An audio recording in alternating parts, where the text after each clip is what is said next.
NCERT सार संग्रह में 1857 की क्रांति से संबंधित क्वेश्चन है। इसमें पहला क्वेश्चन है, यह 1857 की क्रांति क्या है। पहला है कि 1857 इसकी क्रांति सर्वप्रथम कहां से प्रारंभ हुआ था, तो मेरठ से हुआ था। मेरठ से कब? 10 मई 1857 को। 34वीं रेजिमेंट के सिपाही मंगल पांडे ने किस स्थान पर विद्रोह किया था? बैरकपुर, पश्चिम बंगाल। बैरकपुर पश्चिम बंगाल में मंगल सिंह ने विद्रोह किया था। फिर 1857 की क्रांति, वर्ष 1857 की स्वाधीनता संग्राम के प्रतीक क्या थे? तो कमल और रोटी था। कमल और रोटी था। वर्ष 1857 के विद्रोह का तत्कालिक कारण क्या था? एनफील्ड राइफल में चर्बी वाले कारतूस का प्रयोग। एनफील्ड राइफल में चर्बी वाले कारतूस का प्रयोग ही तत्कालिक कारण था 1857 का।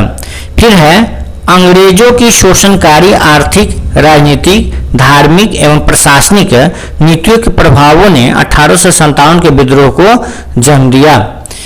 फिर से आगे है, 1857 के विद्रोह के विद्रोह के समय भारत का गवर्नर जनरल कौन था? तो वह था लॉर्ड कैनिंग थे। 1857 के विद्रोह के समय ब्रिटिश प्रधानमंत्री कौन था? तो पामर्स्टन थे। 1857 के स्वतंत्रता संग्राम के से संबंधित पहली घटना कौन सी थी? तो पहली घटना जो थी वह थी सैनिकों का दिल्ली के लाल किले पर पहुंचना। सैनिकों का दिल्ली के लाल किले पर पहुंचना प्रथम घटना था। 1857 के विद्रोह में भाग लेने वाले सर्वाधिक सैनिक किस राज्य या क्षेत्र से थे? तो अवध से ज्यादा सैनिक थे। 1857 ईस्वी में किसने इलाहाबाद को आपातकालीन मुख्यालय बनाया था? लॉर्ड कैनिंग ने आपातकालीन मुख्यालय बनाया था 1857 में। फिर से आगे है, केंद्रीय संगठन की कमी तथा सुनियोजित रणनीति के अभाव में 1857 का विद्रोह असफल रहा। लखनऊ में 1857 की क्रांति का नेतृत्व किस महिला ने किया था? तो बेगम हजरत महल ने। 1857 के स्वाधीनता संघर्ष में प्रमुख भूमिका निभाने वाली रानी लक्ष्मीबाई का जन्म कहाँ हुआ था? तो रानी लक्ष्मीबाई का जन्म वाराणसी में हुआ था। इसके बाद रानी लक्ष्मीबाई का अंतिम युद्ध में किसने पराजित किया? तो कैप्टन हीरोज ने पराजित किया था। असम में 1857 की क्रांति का नेता कौन था? तो दीवान मानीराम दत्त थे। फैजाबाद में विद्रोह कर रहे किस क्रांतिकारी को पकड़ने के लिए अंग्रेजों ने 50,000 रुपये का इनाम रखा था?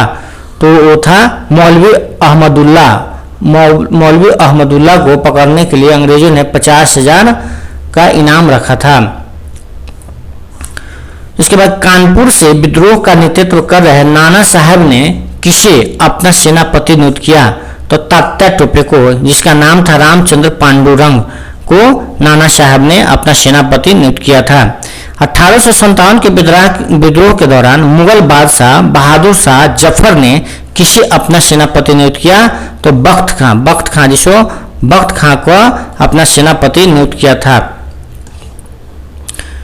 फिर है, 1857 के विद्रोह के प्रमुख केंद्र और प्रमुख विद्रोही नेता। तो केंद्र दिल्ली में कौन था? दिल्ली में था बहादुर शाह द्वितीय और बख्त खां नेतृत्व सेनापति था। कब हुआ था? 11 मई 1857 का विद्रोह हुआ था।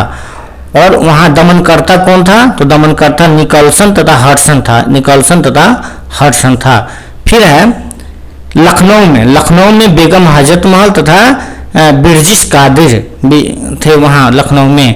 इसका तिथि है 4 जून 1857 को।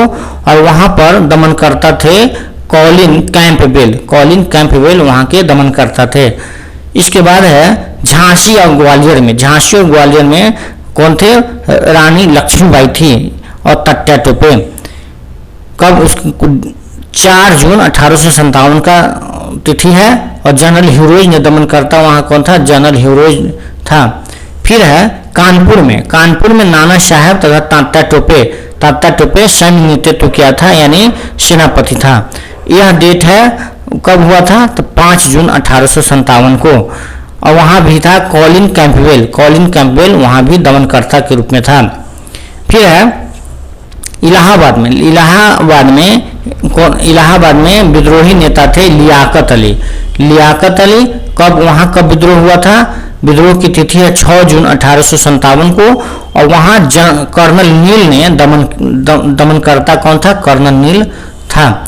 फिर है फैजाबाद में मौलवी अहमदुल्ला विद्रोही नेता थे। कब, जून 1857 में यह घटना हुआ था और वहाँ भी दमनकर्ता था जो कर्नल नील था। फिर है जगदीशपुर बिहार में कुंवर सिंह अमर सिंह विद्रोही नेता थे। कब हुआ, 12 जून 1857 के यहाँ विद्रोह हुआ था और यहाँ दमनकर्ता था विलियम टेलर और विंसेंट आयर था। फिर है बरेली में खान बहादुर खान विद्रोही नेता थे और जून 1857 का विद्रोह हुआ था। और यहाँ जो था दमनकर्ता विंसेंट आयर। फिर है फतेहपुर में अजीमुल्लाह विद्रोही नेता थे और 1857 में विद्रोह हुआ था और यहाँ दमनकर्ता जनरल रेनॉर। इसके बाद है 1857 के विद्रोह के समय मुगल शासक बहादुर शाह जफर थे। इन्हें इस विद्रोह का अखिल भारतीय नेता माना गया था। किसको, बहादुर शाह जफर को। फिर है 1857 के विद्रोह के दमन के पश्चात भारत शासन अधिनियम 1858 पारित किया गया। इसके माध्यम से भारत का शासन ईस्ट इंडिया कंपनी के हाथों से निकलकर ब्रिटिश क्राउन के हाथों में चला गया। फिर है महारानी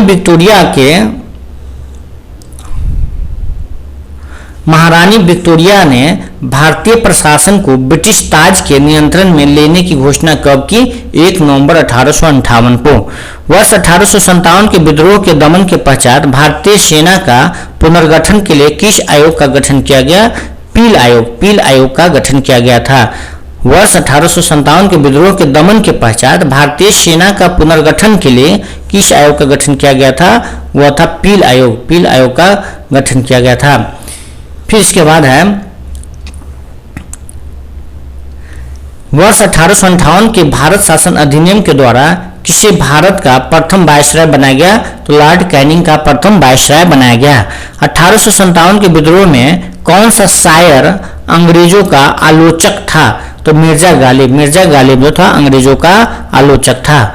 भारत में शिक्षित मध्यम वर्ग तथा जमींदारों ने 1857 के विद्रोह में तटस्थता बनाए रखी, मतलब भाग नहीं लिया। कौन कौन भाग नहीं लिया, तो शिक्षित मध्यम वर्ग तथा जमींदारों ने 1857 के विद्रोह में भाग नहीं लिया, वो अपने को वहां से अलग थलग बना के रखा था।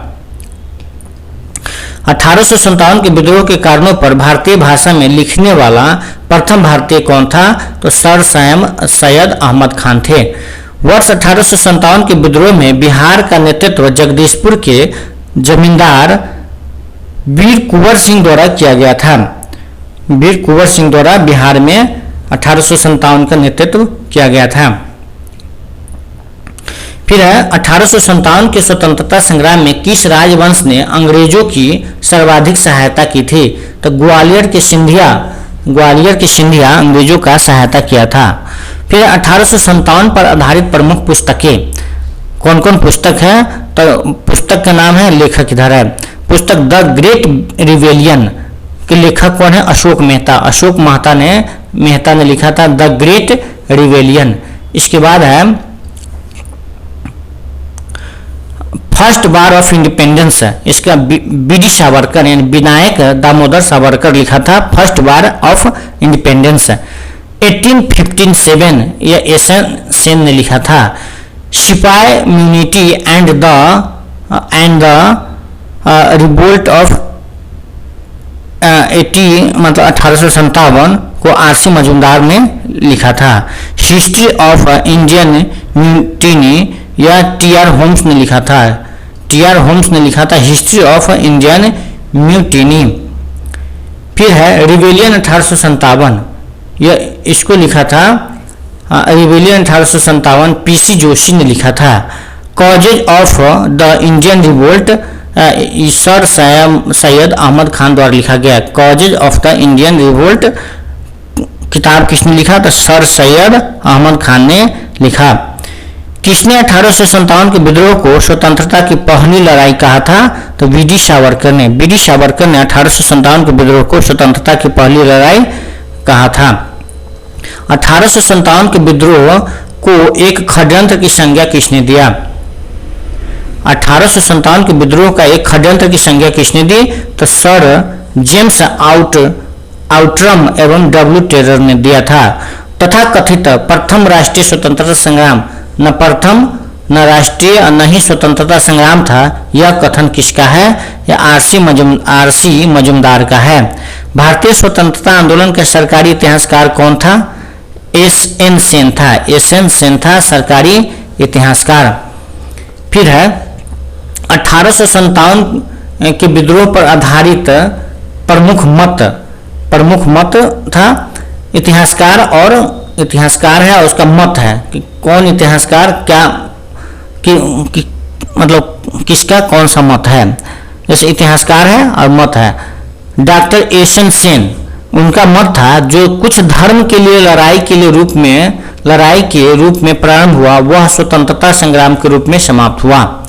अशोक मेहता का मत था कि 1857 ईस्वी के विद्रोह का स्वरूप राष्ट्रीय था। फिर वी.डी. सावरकर का मत था कि 1857 का विद्रोह एक सुनियोजित राष्ट्रीय स्वतंत्रता संग्राम था। Doctor RC. मजूमदार का मत था कि तथा कथित प्रथम राष्ट्रीय संग्राम न तो प्रथम न ही राष्ट्रीय और न ही स्वतंत्रता संग्राम था। फिर है सर जॉन लॉरेंस का मत था यह पूर्णतः सिपाही विद्रोह था। बेंजामिन डिज़रायली का मत था कि 1857 का विद्रोह एक राष्ट्रीय विद्रोह था।